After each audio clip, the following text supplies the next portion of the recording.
Chapter 9. Claw. Jill whipped her beretta toward the sound, the mournful shriek echoing all around as the door slipped closed behind her. Then she saw the source of the sound and relaxed, smiling nervously. What the hell are they doing here? She was still in the back part of the house and had decided to check out a few of the other rooms before heading back to the main hall. The first door she tried had been locked, a carving of a helmet on the key plate. Her picks had been useless, the lock a type she'd never encountered, so she decided to try her luck on the door across the hall. It had opened easily enough, and she'd gone in ready for anything, though about the last thing she'd expect to see was a flock of crows perched along the support bar for the track lighting that ran the length of the room. Another of the large birds let out its morose shriek, and Jill shivered at the sound. There were at least a dozen of them, ruffling their shiny feathers and watching her with bright, beady eyes as she quickly surveyed the room for threats. It was clear. The U-shaped chamber she'd entered was as cold as the rest of the house, perhaps colder, and empty of furniture. It was a viewing hall, nothing but portraits and paintings lining the inner wall. Black feathers lay scattered across the worn wooden floor amidst dried mounds of bird droppings, and Jill wondered again how the crows had gotten inside and how long they'd been there. There was definitely something strange about their appearance. They seemed much longer than normal crows, and they studied her with an intensity that seemed almost unnatural. Jill shivered again, turning back toward the door. There wasn't anything important in the room, and the birds were giving her the creeps. Time to move on. She glanced at a few of the paintings on her way out, mostly portraits, noticing that there were switches beneath the heavy frames. She assumed they were for the track lighting, though she couldn't imagine why anyone had bothered setting up such an elaborate gallery for such mediocre art. A baby, a young man. The paintings weren't awful, but they weren't exactly inspired either. She stopped as she touched the cold metal handle of the door, frowning. There was a small inset control panel set at an eye level to the right of the door, labeled Spots.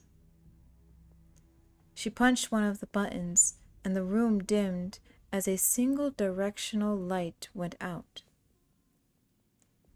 Several of the crows barked their disapproval, fluttering ebony wings, and Jill turned the light back on, thinking, so if these are the light switches, what are the controls beneath the paintings for?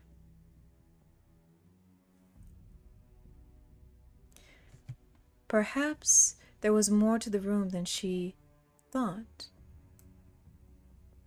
She walked to the first picture across from the door, a large painting of flying angels and clouds shot with sunbeams.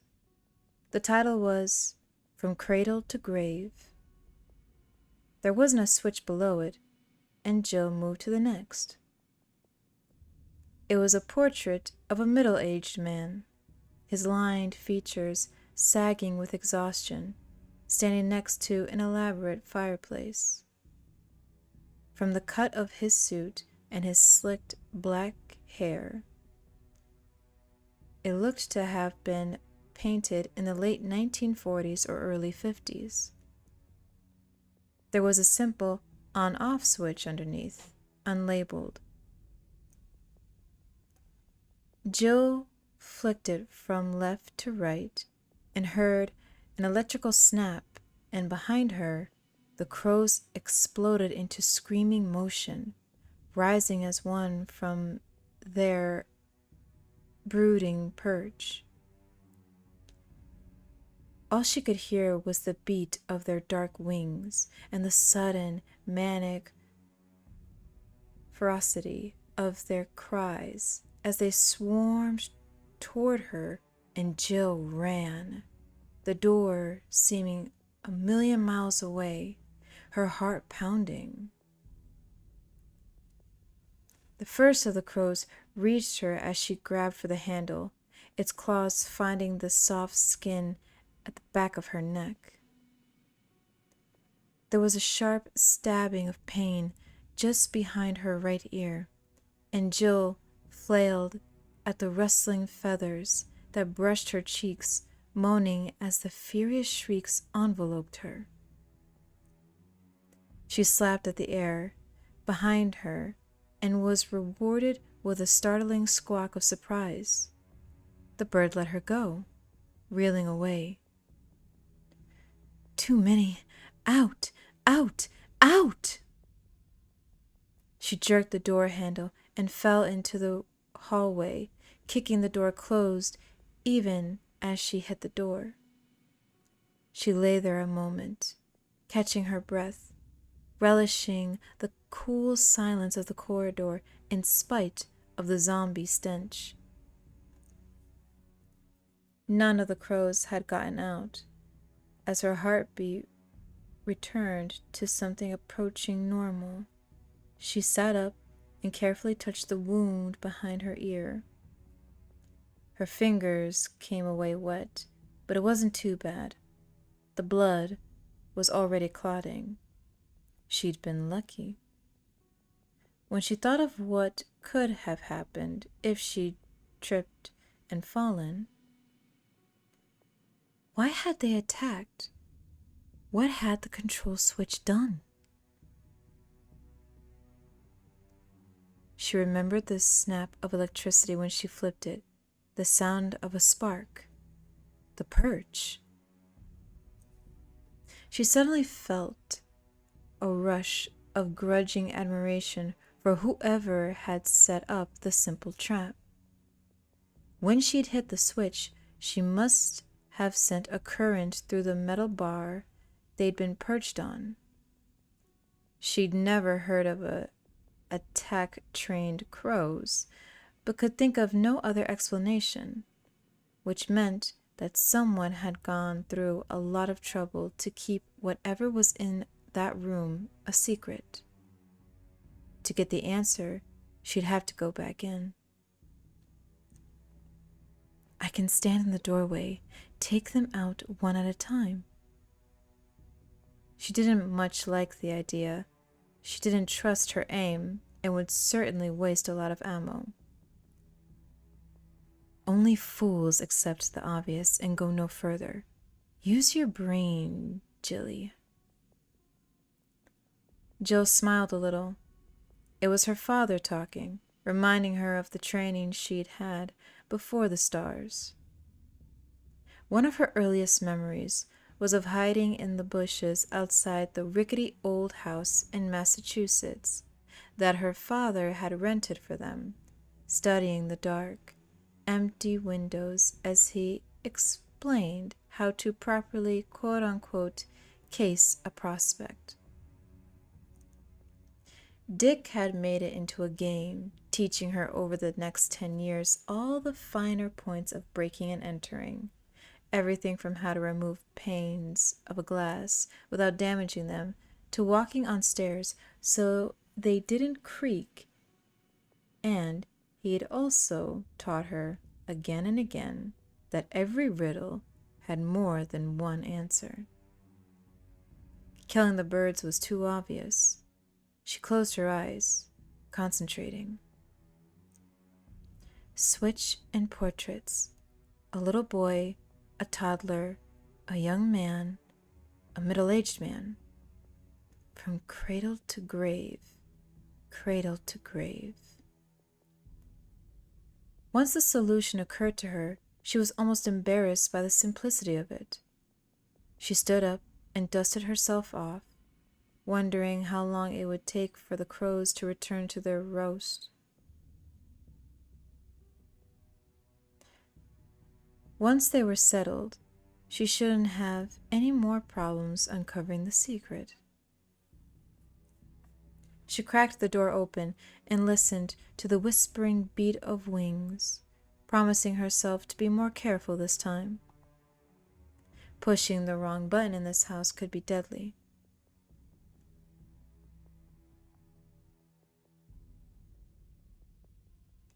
"Rebecca, let me in. It's Chris." There was the sound of something heavy sliding against the wall, and the door to the storage room creaked open. Rebecca stepped away from the entrance as he hurried inside, already pulling the diary out of his vest. "I found this journal in one of the rooms," he said.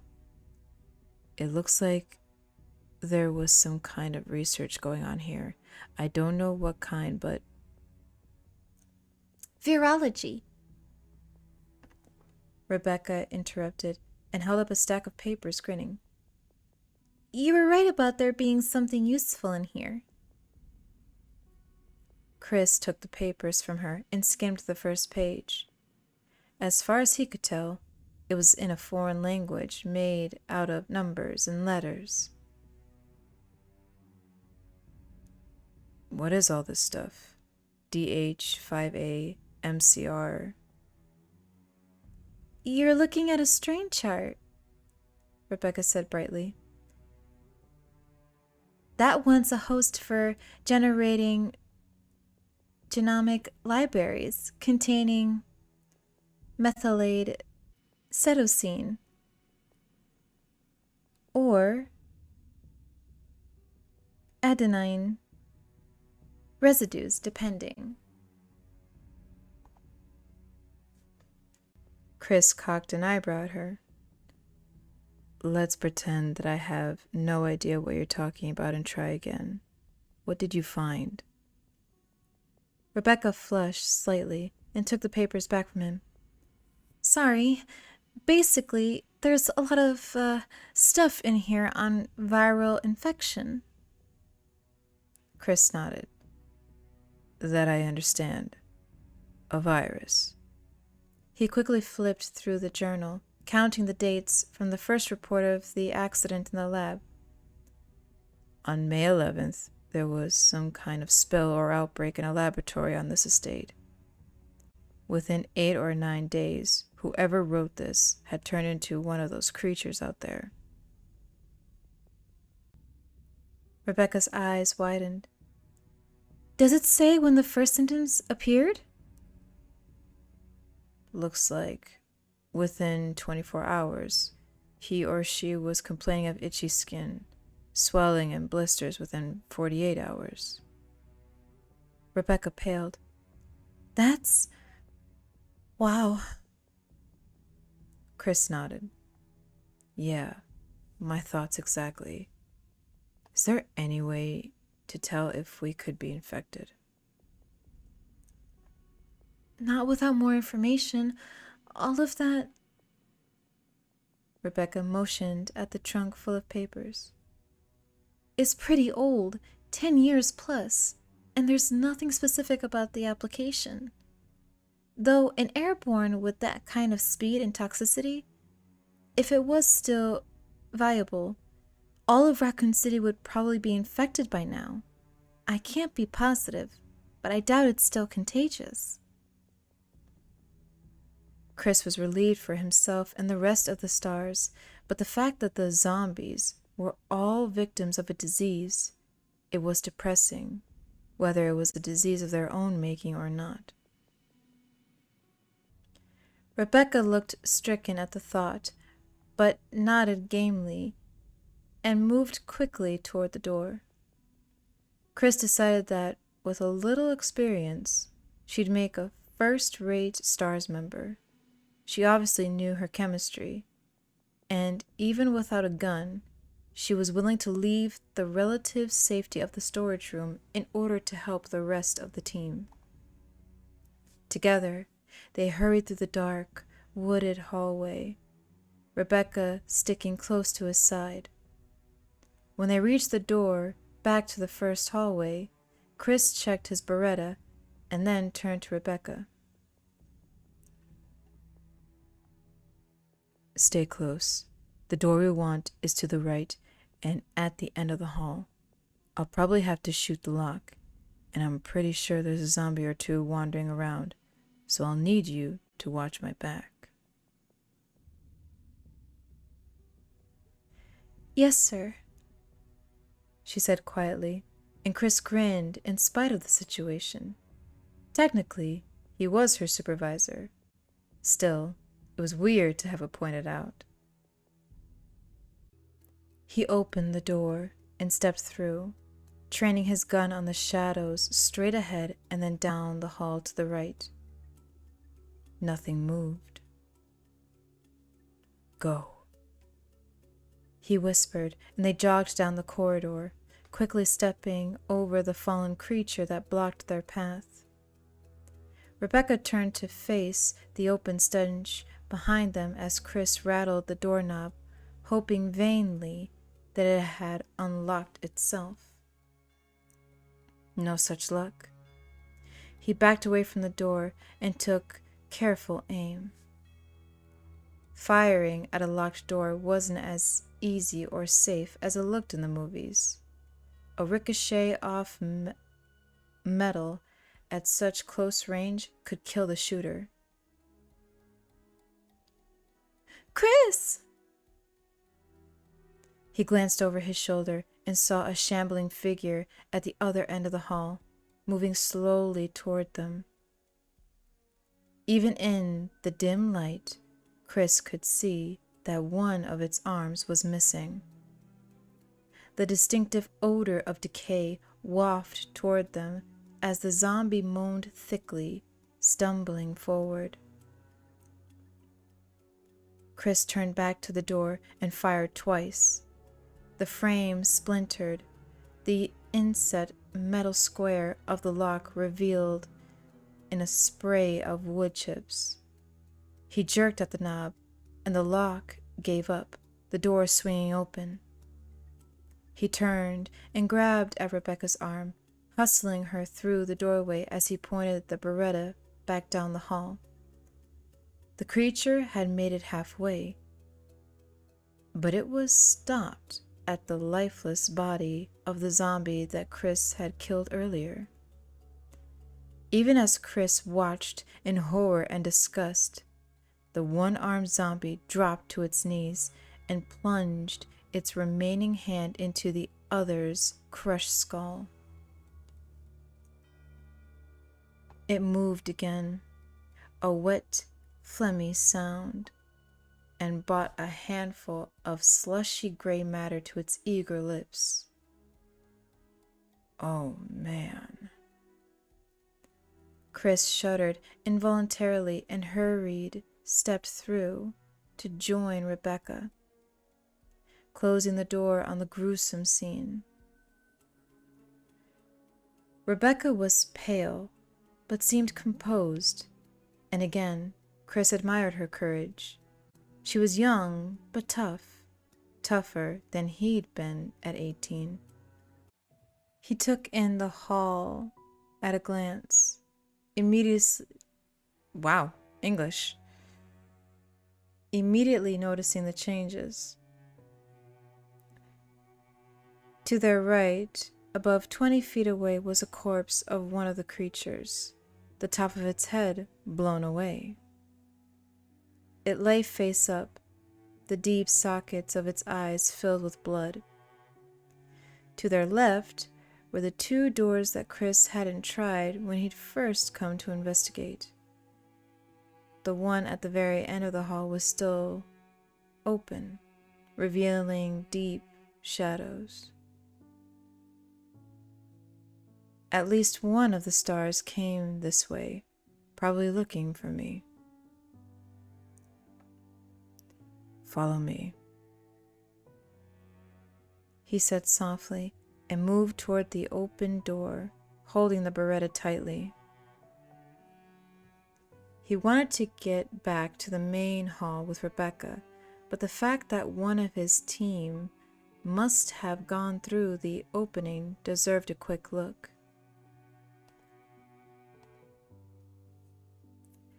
As they passed the closed door on the right, Rebecca hesitated. "There's a picture of a sword next to the lock," she whispered. He kept his attention on the darkness just past the open door, but realized as she spoke that there were too many ways for them to get sidetracked. He didn't think the rest of the team was still looking for him, but his original orders had been to report back to the lobby. He shouldn't be leading an unarmed rookie into unknown territory without at least checking. Chris sighed, lowering his weapon. "Let's get back to the main hall," he said. "We can come back and check it out later." Rebecca nodded, and together they walked back toward the dining room. Chris hoping against hope that someone would be there to meet them.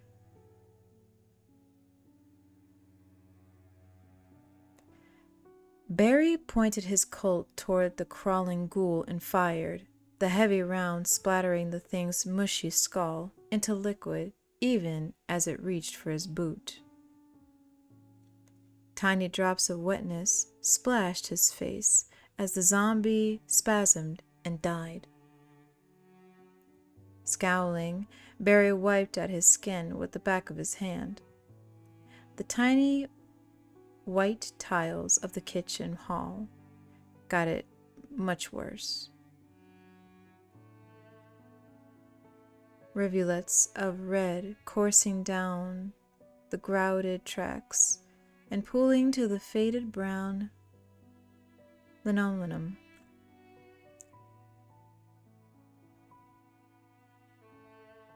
Still, it was pretty disgusting.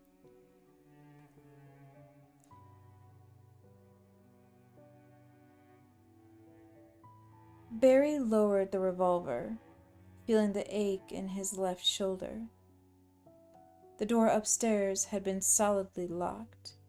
He had the bruises to prove it, and staring down at the zombie hash in front of him, he realized that he was going to have to go back up and break down another one. If he hadn't been certain before, he was now. Chris hadn't come this way. If he had, the crawling creature would already have been history. "So where the hell are you, Chris?" Of the 3 locked doors, Barry had picked the one at the end of the hall on pure instinct. He'd ended up in a dark, silent hall that led past an empty elevator shaft and down a narrow set of stairs. The bare white kitchen at the bottom had seemed deserted, the counters thick with dust, and corrosion stains on the walls. No signs of recent use, no sign of Chris, and the single door across from the sink had been locked. He'd been about to leave when he noticed the trails of disturbed dust on the floor and followed them. Sighing heavily, Barry stepped over the stinking monster, a final check before he headed back up for door number 2. There were some stacked crates and the same old-fashioned elevator shaft, also empty. He didn't bother with the call button since the one upstairs hadn't worked. Besides, judging from the rust on the metal grate, no one had used it in quite a while. He turned back the way he'd come, wondering how Jill was making out. The sooner they could get away, the better. Barry had never disliked any place as much as he did this mansion. It was cold, it was dangerous, and it smelled like a meat locker that had been unplugged for a week. He generally wasn't the type to frighten easily or let his imagination get out of hand, but he half expected to see some white-sheeted spook rattling chains every time he turned around. There was a distant echoing clatter behind him. Barry spun, a knot of dread in his gut, as he pointed his weapon randomly at the empty air, his eyes wide and mouth dry. There was another metallic clatter, followed by a low, thrumbling hum of machinery. Barry took a deep breath and blew it out slowly, getting a hold of himself. Not a dismembered spirit after all. Someone was using the elevator. Who? Chris and Wesker are missing, and Jill's in the other wing. He stayed where he was, lowering the Colt slightly as he waited. He didn't think ghouls were smart enough to work the buttons, let alone open the gate, but he didn't want to take any chances. He was a good 20 feet from where the booth would open, assuming it stopped in the basement, and would have a clear shot at whoever stepped around the corner. A glimmer of hope sparked through his confusion. Maybe it was one of the Bravos, or someone who lived here and could tell them what had happened. With a dull dang, the elevator stopped in the kitchen. There was a squeal of dry metal hinges and footsteps, and Captain Wesker stepped into view, his perpetual sunglasses propped on his tanned brow. Barry lowered the revolver, grinning as cool relief swept over him. Wesker stopped in his tracks and grinned back at him. Barry, just the man I was looking for, he said lightly. God, you gave me a scare. I heard the elevator start up and thought I was going to have a heart attack. Barry trailed off, his grin flattering. Captain, he said slowly, where did you go? When we came back, you were gone. Wesker's grin widened. Sorry about that. I had some business to attend to. You know, call of nature. Barry smiled again, but was surprised by the confession. Trapped in a hostile territory, and the man had gone off to take a leak. Wesker reached up and lowered his shades, breaking their eye contact, and Barry suddenly felt a little nervous. Wesker's grin, if anything, seemed to grow wider. It looked like every tooth was showing. Barry, I need your help. Have you ever heard of White Umbrella? Barry shook his head, feeling more uncomfortable by the second. White Umbrella is a sector of Umbrella Incorporated, a very important division.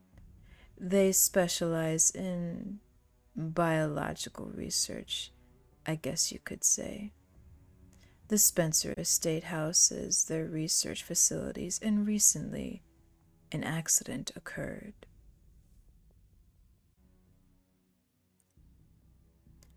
Wesker brushed off a section of the kitchen center island and casually leaned against it, his tone almost conversational. This division of Umbrella has a few ties to the STARS organization, and not long ago, I was asked to assist in their handling of this situation. It's a very delicate situation, mind you. Very hush-hush. White Umbrella doesn't want to whisper of their involvement getting out. Now, what I'm supposed to do is get to the laboratories on the grounds here and put an end to some rather incriminating evidence proof that White Umbrella is responsible for the accident that's caused so much trouble in Raccoon as of late. The problem is, I don't have the key to get to those labs. Keys, actually. And that's where you come in. I need for you to help me find those keys.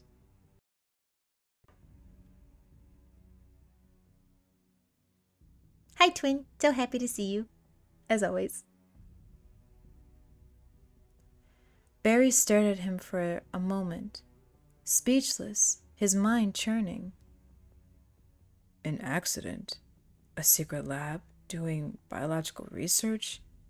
And murdering dogs and zombies loose in the woods?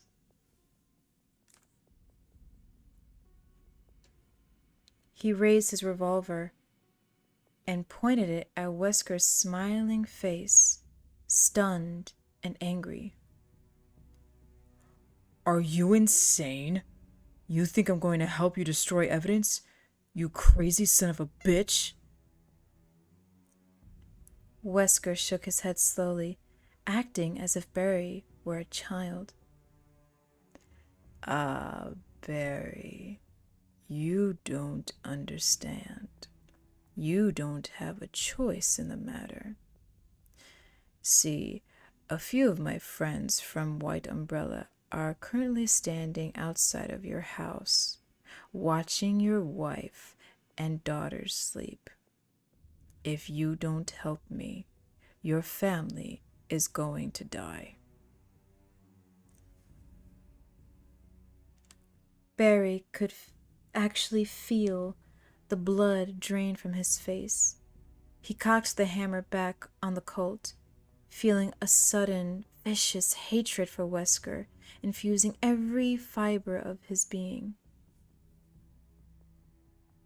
Before you pull the trigger, I should mention that if I don't report back to my friends fairly soon, their orders are to go ahead and do the deed anyway. The words cut through the red haze that had flooded Barry's mind, turning his hands clammy with terror. Kathy, the babies. You're bluffing, he whispered, and Wesker's grin finally disappeared, his expression slipping back into the unreadable mask that he usually wore. I'm not, he said coldly. Try me. You can apologize to their headstones later. For a moment, neither of them moved, the silence a palpable thing in the cold air. Then Barry slowly eased the hammer back down and lowered the weapon. His shoulders slumped. He wouldn't risk it. His family was everything. Wesker nodded and reached into one of his pockets, producing a ring of keys, his manner suddenly brisk and businesslike. There are 4 copper plates somewhere in this house. Each one is about the size of a teacup and has a picture engraved on one side: sun, moon, stars, and wind. There's a back door on the other side of the mansion where the 4 of them belong. He unhooked a key from the ring and set it on the table, sliding it across to Barry. "This should open all the doors in the other wing, at least the important ones, first and second floor. Find those pieces for me, and your wife and children will be fine." Barry reached for the key with numb fingers, feeling weak and more afraid than he'd ever been in his life.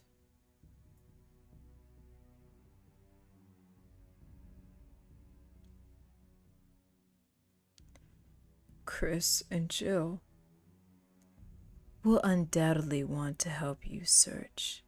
If you see either of them, tell them that the back door you've discovered could be the way out. I'm sure they'll be more than happy to work with their trusted friend, good old Barry. In fact, you should unlock every door you can in order to promote a more thorough job." Wesker smiled again, a friendly half-grin that belied his words. "Of course, you tell them you've seen me. That could complicate matters. If I run into trouble, say, get shot in the back, well, enough said. Let's just keep this to ourselves." The key was etched with a little picture, a chest plate for a suit of armor. Barry slipped it into his pocket. "Where will you be?" "Oh, I'll be around, don't worry. I'll contact you when the time is right." Barry looked at Wesker pleadingly, helpless to keep the wavering fear out of his voice. "You'll tell them I'm helping you, right? You won't forget to report." Wesker turned and walked toward the elevator, calling out over his shoulder. "Trust me, Barry. Do what I tell you, and there's nothing to worry about." There was the rattle of the elevator's gate opening and closing, and Wesker was gone. Barry stood a moment longer, staring into the empty space where Wesker had been, trying to find a way out of the threat. There wasn't one. There was no contest between his honor and his family. He could live without honor. He set his jaw and walked back toward the steps, determined to do what he had to save Kathy and the girls. Though, when this is over, when he could be sure they were safe, "There won't be any place for you to hide, Captain." Barry clenched his giant fists, knuckles whitening, and promised himself that Wesker would pay for what he was doing with interest.